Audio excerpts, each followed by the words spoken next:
உங்கள் இஷ்ட தெய்வ குலதெய்வத்தை வேண்டிக்கங்க. குருவாக நினச்சிருக்கவங்கள வேண்டிக்கங்க. இந்த கைதிரேக சாஸ்திரத்தினை நன்றாக கற்று உயர்நிலையை அடைந்து உயர்ந்த இடத்துக்கு போய் நம்மால் முடிந்த அளவு எல்லாருக்கும் நன்மையே செய்து மற்றவர்களுக்கு வழிகாட்டுதலை வழங்க வேண்டும் அப்படிங்கிற ஒரு வேண்டுதலோடு நல்ல மாற்றங்களை எடுத்துக்கிட்டு நம்ம வகுப்புகளை போக போகிறோம். இங்கே படிக்கக்கூடிய இந்த சாஸ்திரமானது முழுமையாக உங்களுக்கு பயனை கொடுத்து உயர்ந்த நிலையையும் பேர் புகழ் அந்தஸ்தையும் வழங்கி உன்னதமான நிலைக்கு அழைச்சிட்டு போகணும்.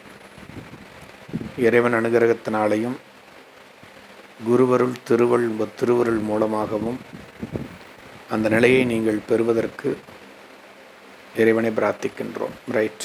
கைரேகை சாஸ்திரம் அப்படிங்கிறது ஒரு அற்புதமான இறைவனால் இயற்கையால் ஒரு மனிதனுக்கு வழங்கப்பட்டிருக்கிற ஒரு வழிகாட்டு முறையாக அமைந்திருக்கிறது. இந்த கைரேகை சாஸ்திரம் அப்படிங்கிறது இறைவனால் ஒரு மனிதனுக்கு வழங்கப்பட்டிருக்கிறது அப்படிங்கிறது தான் நிதர்சனமான உண்மை. என்ன காரணம் அப்படின்னு பார்த்தீங்கன்னா, ஒரு குழந்தைக்கு ஜாதகம் வேணும் அப்படின்னா அதுக்கு பிறந்த தேதி தெரியணும், மாதம் தெரியணும், வருடம் தெரியணும், பிறந்த நேரம் தெரியணும், இன்னும் துல்லியமாக கண்டுபிடிக்கணும்னா எந்த ஊரில் பிறந்தாங்கன்னு தெரியணும். இத்தனை விதமான நுட்பங்களையும் அடிப்படையாக வச்சுக்கிட்டு தான் அந்த குழந்தைக்கு பிறப்பியல் ஜாதகத்தை நீங்கள் வரையறுக்க முடியும் அப்படிங்கிறத புரிஞ்சுக்கோங்க. அப்போது இந்த எதுவுமே இல்லாமல் எந்த நேரத்தில் பிறந்தாருன்னு தெரியாது, எந்த ஊரில் பிறந்தாருன்னு தெரியாது, எதுவுமே இல்லாமல் இருக்கக்கூடிய ஒரு நபருக்கு அவருடைய கைரேகைகள் வழியாக ஒரு உன்னதமான வழிகாட்டுதலை வழங்க முடியுங்கிறத நம்ம முன்னோர்கள் அறிந்து கற்று உணர்ந்து அதை பலன்களாக எடுத்துரைத்து இதை நல்ல முன்னேற்றத்திற்குரிய ஒரு நிலையாக மாற்றி இருக்கிறார்கள் அப்படிங்கிறத புரிஞ்சுக்கணும். இந்த கைரேகை சாஸ்திரம் இந்தியாவில் தோன்றியதாக ஒரு மரபு உண்டு. அதுலேயும் பார்த்தீங்கன்னா சாமுந்திரிகா லட்சணம்னு சொல்லி ஒரு சாஸ்திரம் உண்டு. அதாவது ஒரு நபருடைய உடல் அமைப்புகளை அடிப்படையாக கொண்டு கண்கள்லேருந்து முடியிலிருந்து அவருடைய கைகளிலிருந்து உச்சி முதல் கால் வரை இருக்கக்கூடிய அந்த அங்க லட்சணங்களை அடிப்படையாக கொண்டு அவருடைய வாழ்வியல் எப்படி இருக்கும், என்ன மாதிரி குணாதிசயங்கள் இருக்கும், என்ன மாதிரி வாழ்வியலில் அனுபவங்களை இவர்கள் அனுபவிக்கவிருக்கிறார்கள் அப்படிங்கிறதையெல்லாம் நிறைய நூல்களில் நம் முன்னோர்கள் வகுத்திருக்கிறார்கள். வராகி மிகிரர் தொகுத்த அந்த நூலில் கூட இந்த நிலைகள், இந்த கைரேகை சாஸ்திரம் சார்ந்த விஷயங்கள் உங்களுக்கு பொதிந்திருக்கிறது. இது நம்ம இந்திய நூல்கள் சார்ந்து சொல்லக்கூடிய ஒரு நிலைப்பாடாக இருக்கிறது. இதில் மேலை நாடுகளில் பார்த்தீங்க அப்படின்னா வெகு நீண்ட நாட்களுக்கு முன்பே, ஆண்டுகளுக்கு முன்பே இந்த கைரேகை சாஸ்திரமானது வளர்ச்சியுற்றிருக்கக்கூடிய ஒரு நிலையை பெற்றதாக அமைந்திருக்கிறது அப்படிங்கிறது அதனுடைய நிதர்சனமாக இருக்குது. இந்த கைரேகை சாஸ்திரத்தை உலகம் முழுவதும் பரவச் செய்த பெருமை கீரோ அப்படிங்கிறவருடைய ஒரு தனி நபரை சார்ந்ததாக இருக்கிறது. அவரும் என்ன பண்ணியிருக்காரு, அதுக்கு முன்னாடி பல்வேறு ஆசிரியர்கள் எழுதிய நூல்களை அடிப்படையாக வச்சுக்கிட்டோம். இன்னும் ஒரு சிலர் சொல்லக்கூடிய நிலை என்னென்னா, ஒரு 20 ஆண்டுகள் இந்தியாவில் ஒரு ஜோதிட குடும்பத்தோடு இணைந்து இருந்து அவர்கள் எப்படி இதெல்லாம் வெளிப்படுத்துகிறார்கள்ன்றதை புரிஞ்சுக்கிட்டு அதன் அடிப்படையில் தான் கீரோ உங்களுக்கு நியூமராலஜியும் சரி அல்லது கைரேகை சாஸ்திரத்தையும் தொகுத்து வழங்கியிருக்கிறார்ன்ற ஒரு வழக்கம் இருக்கிறது. புரியுதுங்களா? ஆகையினால இந்த நியூமராலஜி மற்றும் கைரேகை இவற்றினுடைய ஒரு உன்னதமான நிலையை ஏற்படுத்திய ஒரு நபர் யார் அப்படின்னு பார்த்தீங்கன்னா கீரோ. அவர் மட்டும்தான் இருக்காரானா இல்லை, இன்னும் உலக புகழ்பெற்ற நிறைய கைரேகை நிபுணர்கள், ஆசிரியர்கள் வளம் வந்து கொண்டுதான் இருக்கிறார்கள் என்பதை நாம் புரிந்து கொள்ள வேண்டும். ஜோதிடத்தின் மீது நம்பிக்கை இருக்கிறதோ இல்லையோ, நிறைய பேருக்கு கைரேகைகளின் மீது நம்பிக்கை இருக்கிறது. ஏன்னா ஜோதிடம் என்பது ஏதோ கண்ணுக்கு தெரியாத ஒரு நேரத்தை வச்சு இந்த கிரகம் இங்கே இருக்குன்னு வச்சு 12 ராசிகளுக்குள்ளே அடைவு பண்ணி அதை சொல்கிறத புரிந்து கொள்ள முடியாதவர்கள் நிறைய பேர் இருக்காங்க. ஆனால் தன்னுடைய கையில் இருக்கக்கூடிய ரேகைகளை அடிப்படையாக கொண்டு ஒருவர் எடுத்துரைக்கக்கூடிய இறந்தகால பலன்களும் சரி, நிகழ்கால பலன்களும் சரி சரியாக இருக்கும் பட்சத்தில் எதிர்கால பலன்களும் சரியாகத்தான் இருக்கும் என்பதை நிறைய பேர் புரிந்திருக்கிறார்கள். அப்போ ஒரு மனிதனுடைய கைகளில் இருக்கக்கூடிய ரேகைகளை அடிப்படையாக கொண்டு நம்ம எடுத்துரைக்கக்கூடிய பலன்கள் தான் கைரேகை சாஸ்திரம் என்று அழைக்கப்படுகிறது. இந்த கைரேகை சாஸ்திரத்தை தனிப்பட்ட நிலையில் அணுகுவதை விட ஒரு ஜோதிடராக இருந்து அந்த கைரேகை சாஸ்திரத்தை அணுகும் பொழுது மிக தெளிவான துல்லியமான பலன்களை உங்களால் நிச்சயமாக எடுத்துரைக்க முடியும் அப்படிங்கிறத புரிஞ்சுக்கோங்க. சரி, இந்த கைரேகை சாஸ்திரத்தில் இருக்கக்கூடிய குழப்பங்கள் என்ன அப்படின்னு பார்த்தீங்கன்னா, இந்த கைரேகை சாஸ்திரமானது வாழ்நாள் முழுவதும் ஒரு மனிதன் அனுபவிக்க போகிற பலன்களை எடுத்துரைப்பதில் கொஞ்சம் தடுமாற்றம் பெறக்கூடிய நிலையை பெற்றிருக்கிறது. என்ன அர்த்தம் அப்படின்னா, ஒருவர் ஒரு வருடத்திற்குள்ள என்ன விதமான பலன்களை அனுபவிக்க முடியும் அப்படிங்கிறதான் நம்ம இந்த கைரேகை சாஸ்திரம் வழியாக எடுத்துரைக்க இயலும். முதல்ல அதை புரிந்து கொள்ள வேண்டும். எல்லாமே அப்படிதானா அப்படின்னா இல்லை. ஒரு சில விஷயங்கள் இருக்கு. அவருடைய ஆயுள், புத்திசாலித்தனம் எப்படி இருக்கும், அவர் எப்படி பலமிக்கவராக இருப்பாரா, குணாதிசயம் எப்படி இருக்கும் அப்படிங்கிறதெல்லாம் ஸ்டாண்டர்டு. ஆனால் அடுத்த வருஷம் என்ன பண்ண போகிறாரு, அடுத்த 6 மாதத்தில் அவருடைய நிலை என்னவாக இருக்க போகிறதுங்கிறதையும் ஓரளவுக்கு சொல்ல முடியும். ஆனால் 2 வருஷம் கழித்து எப்படி இருப்பார், 2 வருஷம் கழித்து இவருக்கு என்னென்ன பிரச்சனைகள் ஏற்படுவதற்கான வாய்ப்புகள் உண்டு அப்படிங்கிறத அறுதியிட்டு கூற முடியாது. ஏன்னா ஒரு ஜாதகருடைய கையில் இருக்கக்கூடிய ரேகைகள் அவருடைய எண்ணங்களுக்கும் உணர்வுகளுக்கும் செயல்களுக்கும் ஏற்ப மாறிக்கொண்டே இருக்கக்கூடிய நிலையை பெற்றிருக்கிறது. இதை மெயினாக நீங்கள் எல்லாருமே புரிந்து கொள்ள வேண்டும். அவர் என்ன சிந்திக்கிறாரோ, என்ன மாதிரியான எண்ணங்களை பெற்றிருக்கிறாரோ, அதன் அடிப்படையில் என்ன மாதிரியான செயல்களை செய்து கொண்டிருக்கிறாரோ அதை அடிப்படையாக கொண்டு சில ரேகைகள் புதியதாக உருவாகலாம், சில ரேகைகள் அழிந்தும் போகலாம்.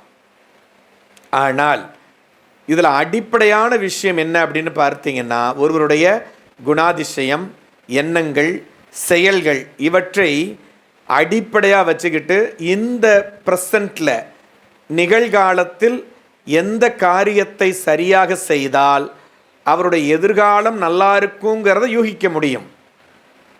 அப்போது ஒருவருடைய கை ரேகையினுடைய அமைப்பையும் கைகளின் அமைப்பையும் அடிப்படையாக கொண்டு இவர் இந்த மாதிரியான நடவடிக்கைகளை விட்டுட்டு நல்ல பழக்க வழக்கங்களையும் முயற்சியையும் தொடர்ந்து மேற்கொண்டால் நல்ல மாற்றங்கள் பெறுங்கிற ஒரு நிலையை அடிப்படையாக வச்சுக்கிட்டு நிச்சயமாக பலன்களை எடுத்துரைக்க முடியும்.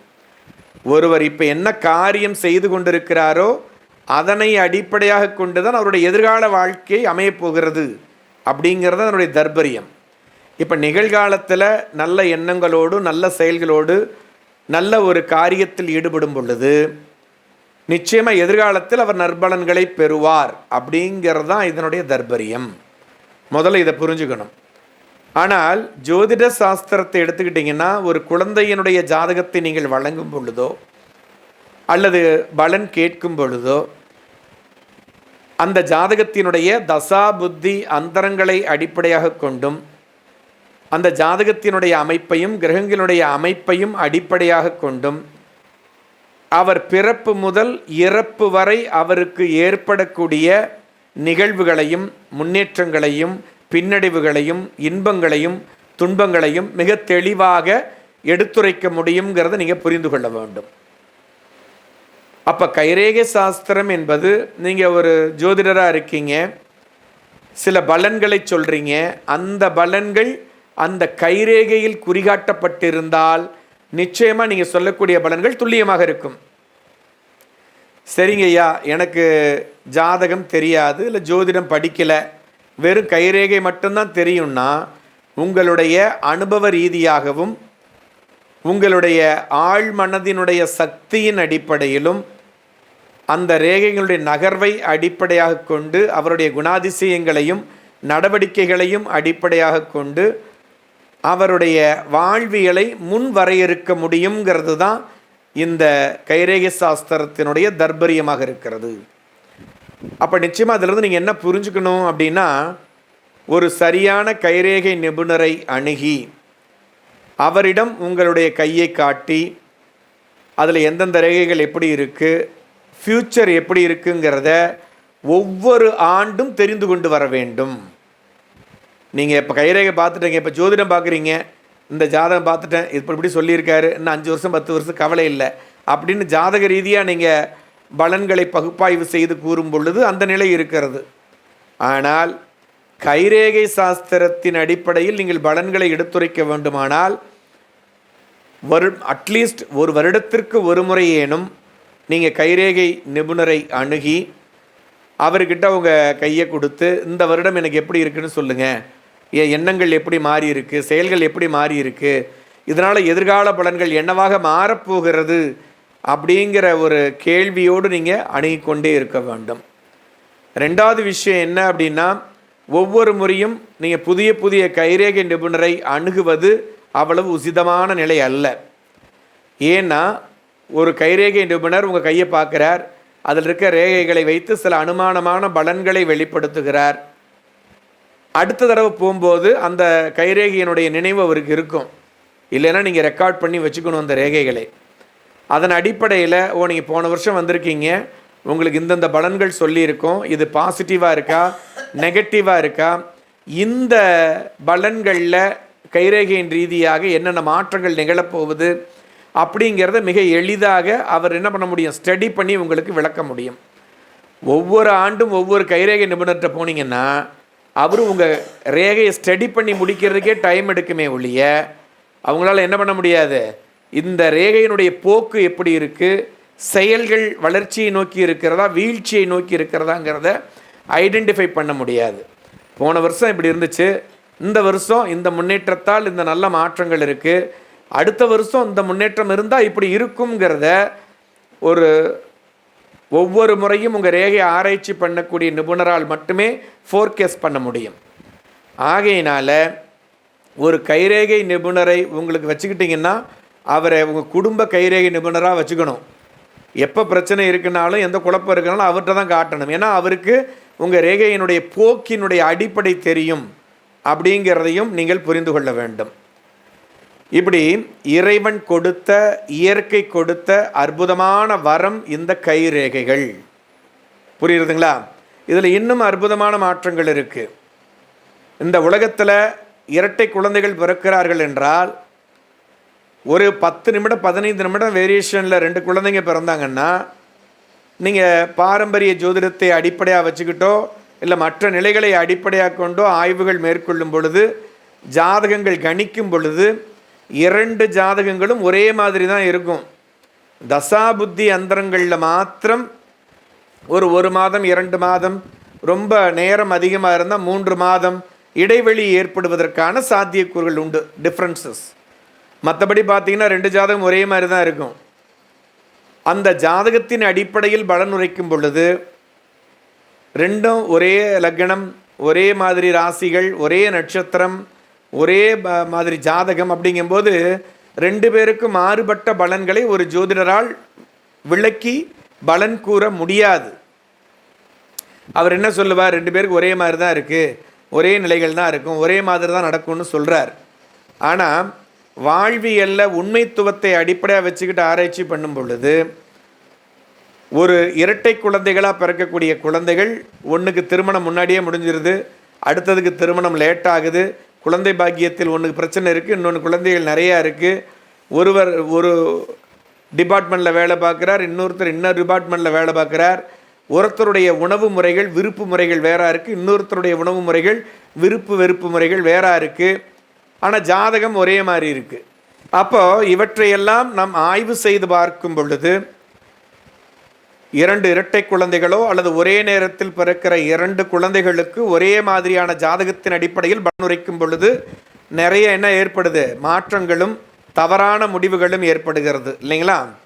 ஆனால் இரட்டை குழந்தைகளாக பிறந்தாலும் சரி, ஒரே நேரத்தில் ஒரே இடத்தில் வெவ்வேறு தாய் தந்தையருக்கு பிறந்த ஒரே நேரத்தில் பிறந்த குழந்தைகளாக இருந்தாலும் சரி, ஒட்டி பிறந்த இரட்டையர்களாக இருந்தாலும் சரி, அவர்களுடைய கைரேகைகள் நிச்சயமாக ஒன்றாக இருப்பதில்லை.